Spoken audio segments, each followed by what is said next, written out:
Okay, here we are, Matthew Russell Lee, Inner City Press, here at the Southern District of New York Courthouse today, Tuesday, August 9th, 2022. Yesterday, another Mag Court exclusive. We were in the Magistrates Court when a gentleman, 78, well, we'll get into that in a second, Peter Schlager, charged with threatening, yes, ex-President Donald Trump, saying, "I'll shoot Trump," hanging around his golf course. He was released on bond.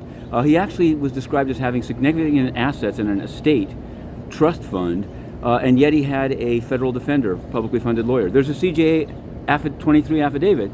I don't know how it passed, but it did. Anyway, he's out on the street. There's more to the story. You can find it on Inner City Press. Number two, yesterday at the end of the day, we covered the ongoing trial by Richard Rosario versus City of New York. Richard Rosario, 20 years in jail and then released because he wasn't in the Bronx when the murder of George Colosso was committed.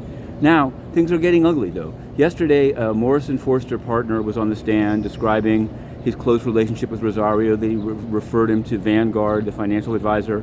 After that, there was the charge conference. In between, a 5-minute break. Well, the building is right behind there.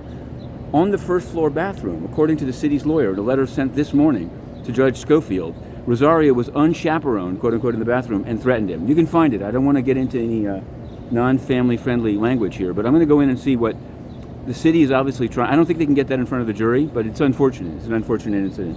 The United Nations, they've managed to have one of their guys convicted in this.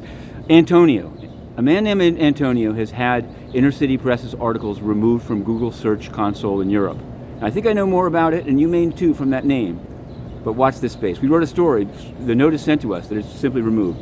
EDNY, a new series. This morning we're going to be covering the case of Gloria Rojas Valencia. She was a narco trafficker extradited some 10 years ago, and still on the lam. Still not on the lam, on bond. She's coming in for a status conference. There's a lack of transparency. I'm going to say that. There's a lack of transparency, and it extends from the Roger N. case that we covered daily and wrote a book about, to, that's Jolo, to FettyWap, RKelly. We're going to have more on this because these are public institutions, and their work product actually belongs to those who pay for it. Okay, to be continued. Matthew Russell Lee.